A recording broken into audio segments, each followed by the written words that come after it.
زما ذهن کې د نن ورځې باره کې چې کومه خبره ده نو هغه د دین د اسانۍ باره کې ده، د دین د اسانۍ باره کې. الحمدلله د آخري امت کم دین سره چې الله مکلف کړی دی، د کم دین ذمہ داری الله دوی ته په اوږو باندې اچولې ده، هغه دین آسان سره آسان ده. آسان دا هغه دین زده کول آسان دي. به شور کوي د هغه دین زده کړه آسان ده. ساری صاحب ته هم پرېږدي.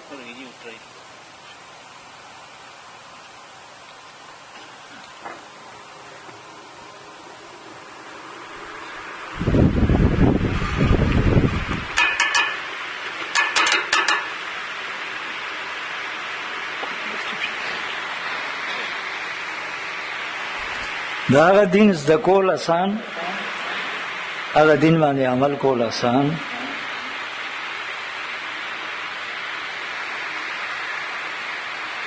دا هغه دین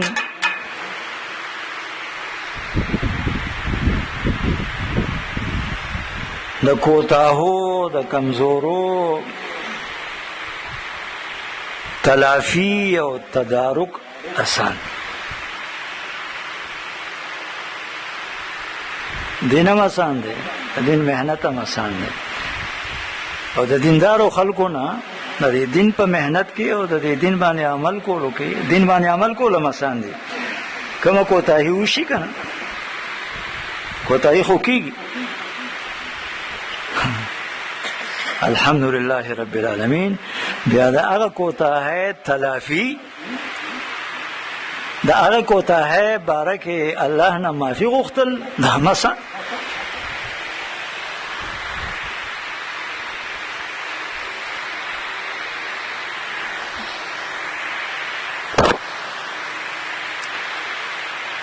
کوم آیات کریمه د سوره بقره چې ما تلاوت کړ، د آیات کریمه کې الله پاک ایمان والو ته د انسانیت هغه جماعت ته او هغه ډلې ته، د انسانیت کومې ډلې چې د دین قبول کړی دی، ایمان یې راوړی دی،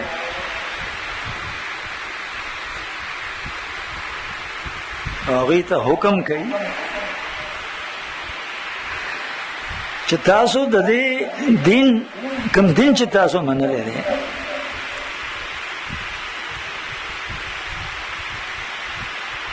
د دې آسان دین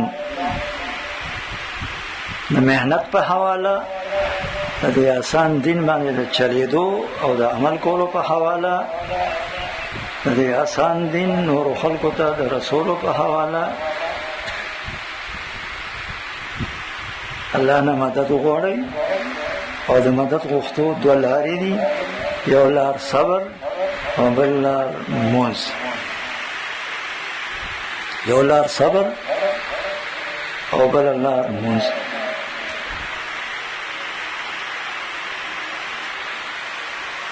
او دا موز د شکر د الله په نعمتونو باندې د شکر یو لویه لار ده.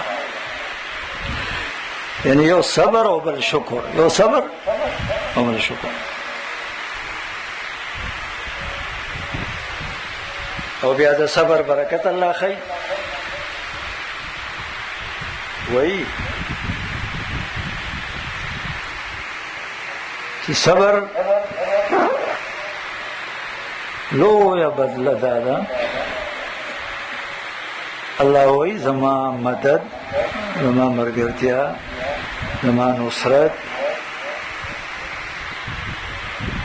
د صابرینو شامل حال دی. صبر کوونکو سره ان الله مع الصابرین. دا خصوصی ماهیت دی، دا خصوصی ماهیت دی.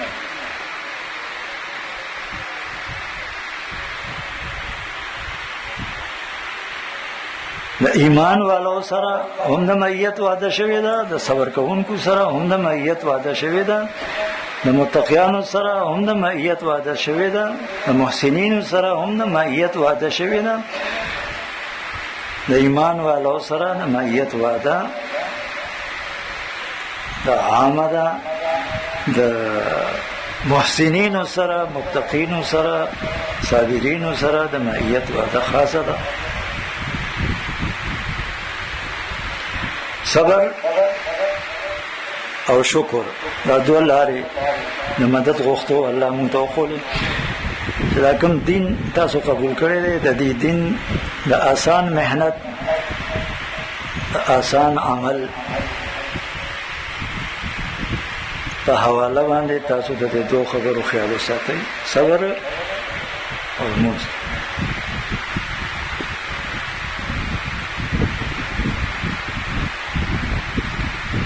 د الله مدد به تاسو سره وي، د الله ملګرتیا به ستاسو شاملې هاري.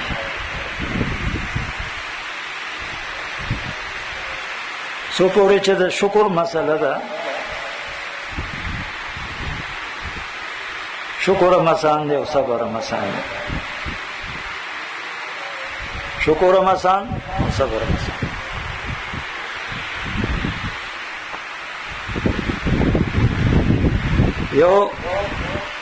یو کار کول دی او یو کار پرې خول دی، هغې نه ځان ساتل دی.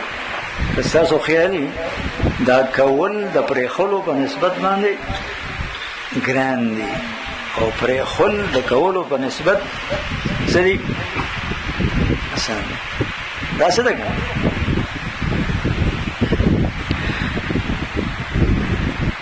د دې صبر او د شکر آسانه معنا به درته وکړم چې د آسانوالي باندې پوه شئ.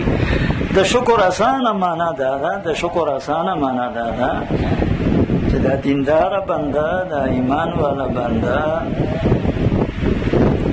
د الله نعمت د الله نافرمانۍ دپاره استعمال نه کړي، د نعمت د نافرمانۍ د استعمال نه ځان وساتي. دا د شکر آسان بس دا شکر گزار دیندار دی. نعمتونه خو دي بې شمار، الله وایي نه شي شمارلی، بې حساب نعمتونه دي د الله. وان تعدوا نعمت الله لا تحصوها ان الانسان لظلوم کفار.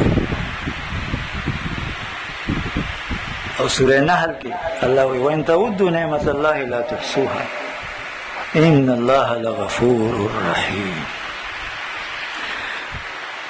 الله وایي زما نعمتونه بې شماره دي او دا انسان ظالم ناشکره دی. او بیا الله وایي زما نعمتونه بې شماره دي، تاسو شمارلی نه شئ. هر څومره که د شمار نوي نوي آلات ورپسې راوباسئ، بېشک الله ډېر بخونکی لوی مهربان دی. بېشک الله ډېر بخونکی لوی مهربان دی. د ناشکره بنده دپاره، د ناشکره بنده دپاره د خپلې ناشکرۍ تلافي اسانه ده. پښیمانه دې شي، معافي دې وغواړي، الله وایي زه غفور و رحیم یم، معاف کړم. دا ناشکري به مې ورته معاف کړم. ټیک شو.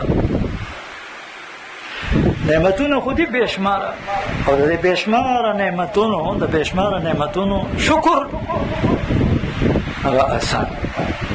څنګه آسان دی؟